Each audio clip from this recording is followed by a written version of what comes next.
Hola, ¿qué tal? Yo soy el profesor Aldo Santome y bienvenidos a mi canal, donde lo que a mí me importa es que cada día aprendamos más sobre el derecho civil. En la lección del día de hoy vamos a hablar un poco sobre lo que son los elementos del negocio jurídico. Sobre el negocio jurídico como idea, como concepto, hablamos un poco en la sesión pasada. Los invito a ver ese video. Pero para que quede un poco claro y sepamos todos la base de la cual partimos, podemos recordar un poco algunas ideas sobre el negocio jurídico. Hablamos que el negocio jurídico es aquel acto jurídico donde hay voluntad para hacer el acto y también hay voluntad sobre las consecuencias que dicho acto va a tener dentro de la esfera de cada uno de los intervinientes. Entonces vimos que el ejemplo por excelencia de negocio jurídico son los contratos. Bonito discurso, señor, pero yo pregunto, ¿qué es un contrato? Es algo mágico que hace maravillas. En los contratos, las partes se reúnen, tienen voluntad para firmar el contrato, pero además, dentro de las cláusulas, estipulan cómo se van a llevar a cabo las consecuencias de ese contrato. El contrato que firmaron las letritas les leeré. Por lo tanto, podríamos decir que como hay voluntad para hacer el acto y hay voluntad sobre las consecuencias del acto, entendemos que estamos frente a un negocio jurídico. ¿Correcto? Entonces, lo que vamos a procurar el día de hoy es profundizar un poco sobre la figura de los negocios jurídicos para entender algunos elementos básicos que lo componen y así podamos entender todavía mejor la idea de negocio jurídico. Para poder diseccionar paso a paso los diversos elementos que componen el negocio jurídico, me voy a valer del siguiente gráfico, ¿correcto? Para ir explicándolo paso a paso y que se pueda comprender. Primer punto importante.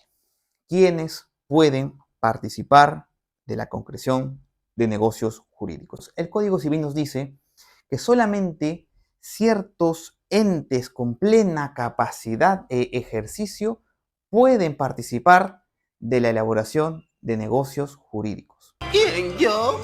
Plena capacidad de ejercicio. ¿Qué nos quiere decir el código con esto? Que básicamente tienen que ser mayores de edad. ¿Ok? El Código Civil, artículo 42, nos establece lo siguiente, que con la mayoría de edad se adquiere la plena capacidad de ejercicio y por ende la plena capacidad para ejercer derechos y obligaciones en el mundo real. ¿Ok?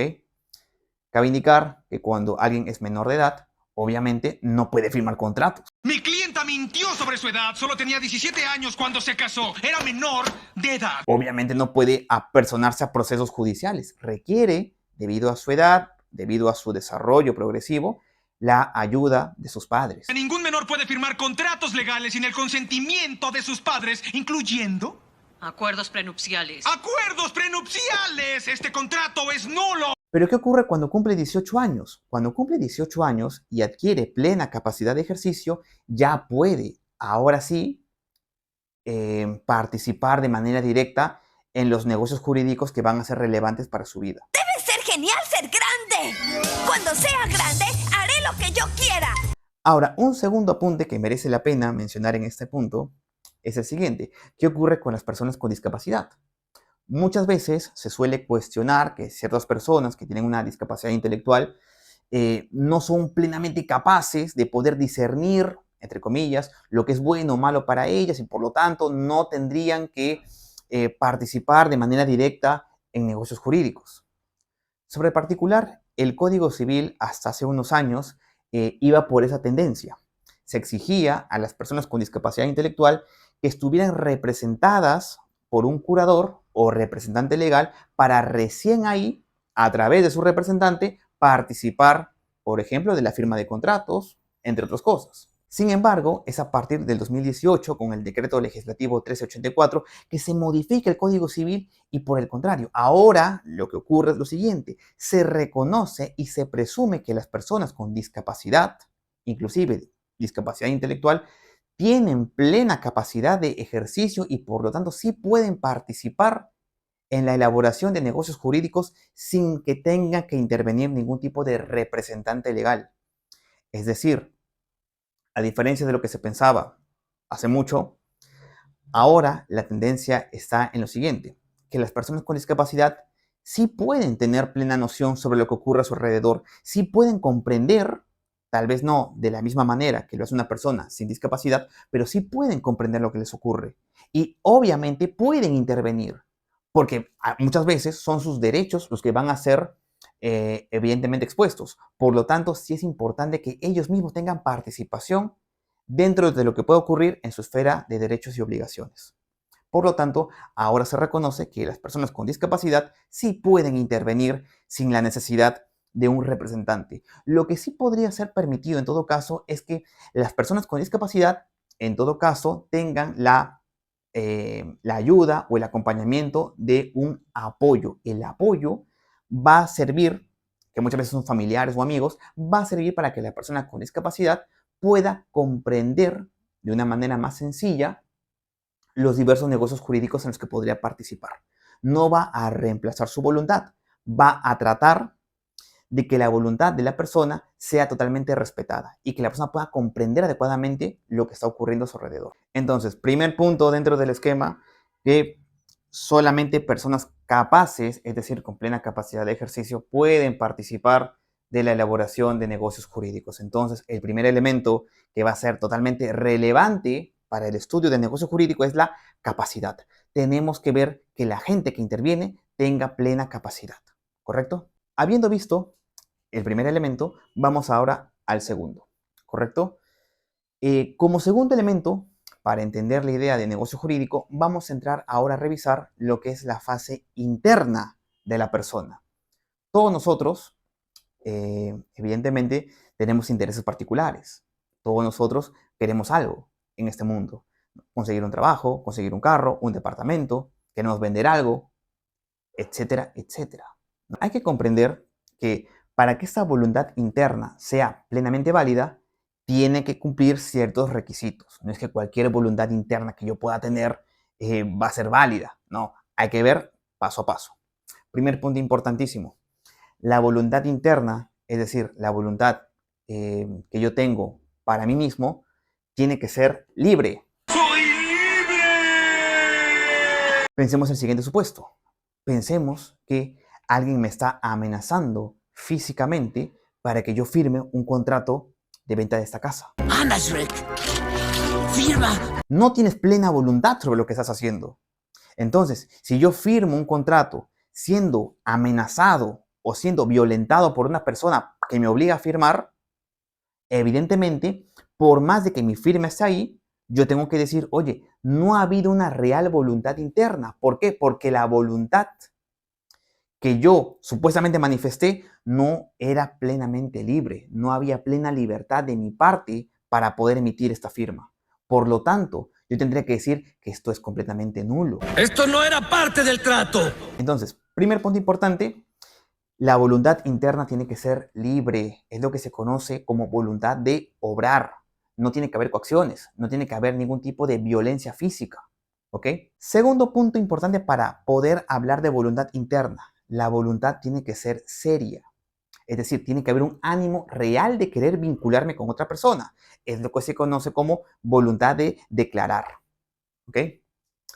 Pensemos en el siguiente ejemplo. Supongamos que estamos en el salón de clases y yo un día digo abiertamente, yo como profesor digo abiertamente, alumnos, por si acaso, quien venga al examen o al control de lectura con un polo de la U, recibe 2 puntos más en el control. ¡Qué buena noticia! Obviamente, la mitad más uno del salón me va a aplaudir. Sin embargo, lo que podríamos decir ahí es que la afirmación que yo hice realmente no tiene ningún ánimo de ser vinculante. Hice un comentario de chiste, de broma, para tratar de animar un poco al aula. Sin embargo, claro, no es que podamos decir que fue una afirmación seria. Segundo punto importante, entonces, tiene que haber voluntad de declarar. La voluntad interna tiene que ser libre, tiene que ser seria. Es decir, la otra parte tiene que entender de que yo estoy hablando en serio.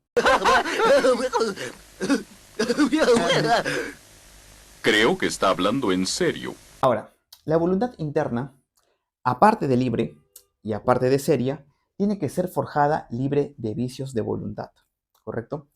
¿A qué me refiero con vicios de voluntad? Me refiero a cualquier tipo de mala formación de la realidad, es decir, una mala comprensión de las cosas tal y como son. Por ejemplo, muchas veces nosotros caemos en engaños de parte de ciertos vendedores que nos dicen, compre esto, señor, que tiene tales características, etcétera, y nosotros, como tal vez no conocemos a plenitud todas las propiedades del producto, caemos en su juego. Supongamos el siguiente ejemplo. Supongamos que yo un día voy a una tienda de anillos con la intención de comprar un anillo de diamantes, ¿correcto? Para mi pareja. Sin embargo, ocurre lo siguiente. El vendedor, como me ve a mí un poco perdido, un poco confundido, llega y dice, señor, ¿y si compra este de acá? Es un anillo de diamante, de último modelo, qué sé yo. Realmente lo que tiene el vendedor es un anillo de circonio, que es un elemento pues, muy similar al diamante. Yo, como no tengo idea de lo que ocurre, caigo en el engaño, caigo en el juego y digo, ah, qué maravilloso, quiero ese anillo. Vamos punto por punto. ¿Hay una voluntad libre? Por supuesto que sí. El vendedor no me está obligando a mí, no me está coaccionando a mí para querer comprar el anillo que me propone. ¿Hay una voluntad seria? Por supuesto que sí. Yo voy con el vendedor y le digo seriamente, oiga, yo sí estoy interesado en comprar el anillo que usted me ofrece. Sin embargo, ¿qué ocurre? La voluntad interna que yo tengo para decir, oiga, quiero comprar esto, está viciada porque parte de un error en mi percepción de la realidad, en este caso producido por el vendedor, que me ha básicamente engañado. Debo hacer una llamada. Voy a comprar algo que no se asemeja para nada a lo que yo quería comprar realmente. Por más de que, vamos, a nivel de formas puede parecer, etcétera, pero no es lo que yo estaba buscando. Estoy cayendo en un error debido al engaño del vendedor. Cuando yo emito una voluntad interna libre de vicios, siendo plenamente consciente de la realidad y de las cosas tal y como son realmente, yo ahí puedo decir que hay una plena voluntad negocial sobre el contenido del negocio que yo quiero realizar. ¿Ok? Hay una voluntad de obrar, hay una voluntad de declarar y hay una voluntad negocial. Es decir, lo que vemos acá es que hay plena libertad para yo poder formar mi voluntad de manera seria y totalmente siendo plenamente consciente de las cosas tal y como son en la realidad. Es decir, no estoy cayendo en ningún tipo de error sobre lo que estoy a punto de hacer. Ahora, vamos a el tercer punto de la clase del día de hoy. Ya vimos quiénes pueden realizar negocios jurídicos. Ya vimos cómo tienen que forjar su voluntad interna. Ahora viene el punto más importante de todos, la manifestación de la voluntad. ¿Correcto? La voluntad ya se forjó. Yo ya he podido concretar una voluntad interna. ¿Ok? Ahora lo que falta es que yo, esa voluntad interna, libre, seria y sin vicios, pueda ser exteriorizada. ¿Ok? Entonces, idea importante, para que la voluntad pueda ser vinculante, es decir, pueda ser realmente eficaz en la realidad, tiene que ser manifestada. ¿Ok? Una cosa es lo que nosotros pensamos y otra cosa es lo que efectivamente hacemos en la realidad. Yo puedo pensar muchísimas cosas sobre lo que quiero, sobre lo que me gustaría, etcétera, pero solamente podría tener eficacia en la realidad si es que yo lo comunico a otra persona. Yo no puedo, si yo quiero vender algo, yo no puedo solamente tener el deseo interno de vender. Tengo que manifestar mi voluntad de vender para que otra persona que tiene la voluntad de comprar pueda venir y juntos formar un contrato de compra-venta. Es decir, la manifestación de voluntad viene a ser la pieza más importante dentro de ese esquema que vamos a revisar ahora. Ahora entiendo. Tardé un poco, pero puede ser por el cansancio. Ahora, cuando hablamos de manifestación de voluntad, podemos hablar, según la doctrina civilista, de dos tipos de manifestaciones de voluntad. Por un lado, las manifestaciones expresas, ¿no?, que vamos a llamar declaración de voluntad, y por otro lado, las tácitas. Vamos con la primera de estas. Cuando hablamos de una manifestación expresa, una declaración, propiamente dicho, hablamos de la voluntad que nosotros manifestamos a partir de diversos medios. Pensemos a nivel de escritura, pensemos a nivel de medios orales o a través de medios digitales, ¿no? Muchas veces se tiene la concepción de que para que haya un contrato tiene que estar sí o sí firmado, etcétera, cuando es mentira. El Código Civil reconoce que puede existir contratos verbales. No siempre tenemos que colocarlo en un contrato, ni mucho menos. Cuando vamos a la bodega, por ejemplo, a comprar una gaseosa, no le pedimos a la señora firmar un contrato de compra-venta, ni mucho menos, ¿no? Sino que lo hacemos de manera oral. Lo mismo podría ocurrir, por ejemplo, con medios digitales, ¿no? ¿Yo puedo acaso concretar un contrato por WhatsApp? Por supuesto que sí. No hay ningún impedimento. Lo que nos dice el Código Civil es que para que haya un contrato, propiamente dicho, tiene que haber un acuerdo de voluntades, pero no nos habla de que tiene que haber, pues, una forma específica en principio. Luego van a haber algunos casos especiales donde sí es necesario, pero en principio podemos concretar ciertos negocios de manera oral, escrita, digital, etcétera, ¿no? Claramente el problema de ahí va a ser cómo lo probamos después, ¿no? En caso de incumplimientos. Pero en principio, de que podemos hacer un contrato vía verbal, por supuesto que sí, no hay ningún problema. Lo que nos importa en este punto es que la declaración sea expresa, sin importar el medio sobre el cual se haga. Te doy un cargo de poder en mi orden mundial. ¡Trato hecho!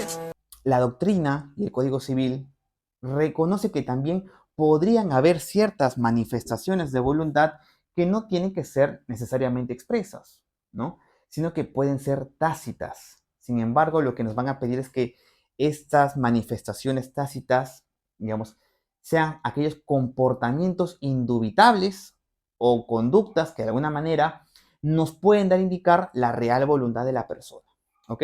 Y aquí hay que ser muy preciso con algunas cosas, ¿ok? Para poder explicar siempre las manifestaciones tácitas, yo uso un ejemplo bien concreto. Cuando nosotros nos paramos en el paradero esperando nuestro transporte público, por lo general tenemos que hacer una señal, que es básicamente levantar la mano, esperar que el conductor nos visualice y decida parar para recogernos. ¡Espera!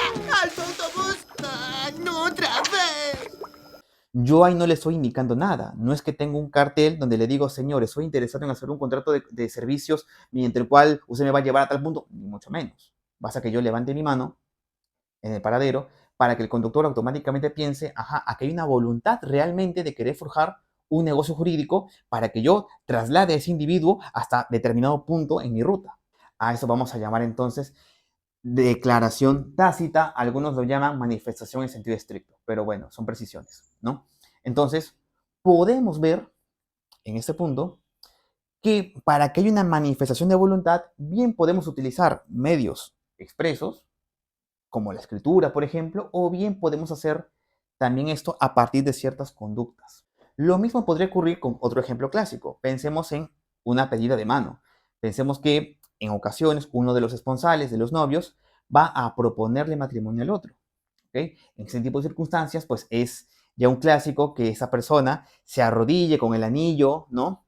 Es más, muchas veces ni siquiera tiene que formular la frase, oye, ¿te quieres casar conmigo? Que podría traducirse, oye, ¿quieres forjar un negocio jurídico respecto del matrimonio? Que podríamos, ni mucho menos.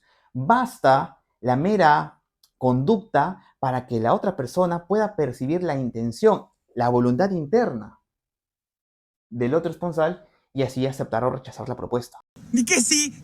Y seamos felices juntos, yo. No podría decirlo en realidad, así que no voy a decirlo de hecho. Entonces, podríamos decir aquí que cuando hablamos de manifestaciones de voluntad, podríamos hablar de medios expresos, escritos, ya dijimos, o a través de ciertas conductas tácitas e indubitables. Entonces, y en resumidas cuentas, podríamos decir lo siguiente.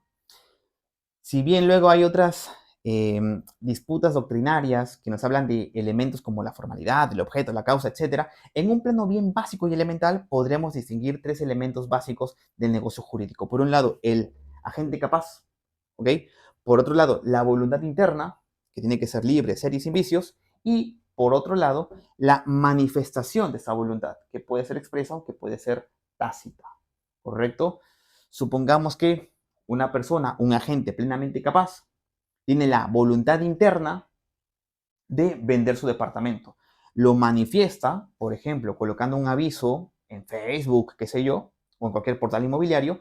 Va a venir otra persona, otro agente capaz, cuya voluntad interna sea comprar ese departamento.